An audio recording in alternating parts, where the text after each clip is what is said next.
what am I willing to do to develop Zambia or to develop Africa? And I'm going to answer this with a story about something called stone soup. So one day, a traveler was on a journey and he was passing through a settlement. And upon entry of this settlement, there was nothing seemingly wrong with it. The sun was shining, the birds were chirping, there was a breeze blowing. And then his tummy rumbled and reminded him that he hadn't eaten in over 24 hours. And so he decided he was going to ask for a meal from the people here. So he knocks on the first house he sees, and he's met with the story that the family there barely has enough food for themselves. And this story is at every single house he knocks on. It's on the next one, and the next one, and the next one, and it's not long before he realizes, and this, bear in mind, this is a man who hadn't eaten in over 24 hours. He realizes, I think the people here need my help more than I need their food. So he decides he's going to do something about it. And he thereafter is walking and he comes across this old lady's house and there's this huge pot on the outside. And he walks towards this old lady. And even before he could say hello, she says, listen, I don't have any food. And he says, wait, I'm not here to ask you for anything except the use of that pot over there and to offer you a bowl of something called stone soup. So she's intrigued and she asks, stone soup, what's that?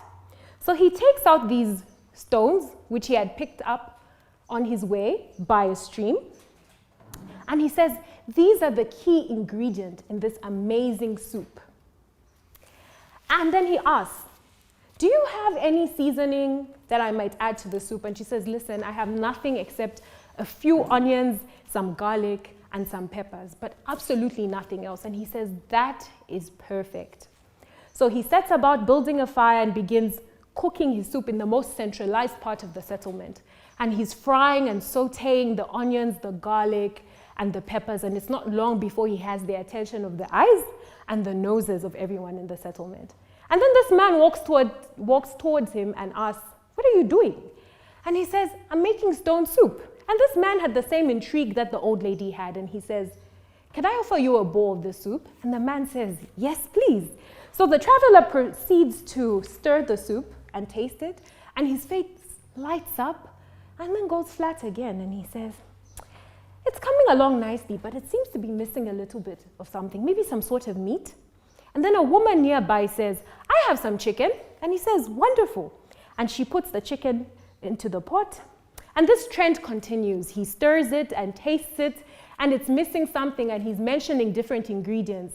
Some more chicken, some meat, some vegetables, some flour for dumplings, some corn. And people bring these ingredients. Sometimes it's one person, sometimes it's 4 people, sometimes it's 2 people. And it's not long before they have this bowl of delicious, thick, creamy stone soup. And they call everyone in the settlement, and everyone is able to eat their fill, and they have enough left over for the next day. I want to draw your attention to something in this story. You do not need to have a title to be a leader or to do something about the problems in your community and in your country. You need to start with the little that you have. And the fact of the matter is, when it comes to Zambia, for example, we are blessed with resources. We cannot keep delegating the responsibility of development to other people. And even when we delegate this responsibility of development, we do not hold the people we are delegating this responsibility to accountable. How then do we expect to develop? I want you to take this away. There is power when many people come together. And that is why we cannot keep leaving responsibility to a few among us. It is time for us to stop looking down on ourselves, for us to Control-Alt-Delete the things that we know are bad about us, and move forward and be the great nation we can be.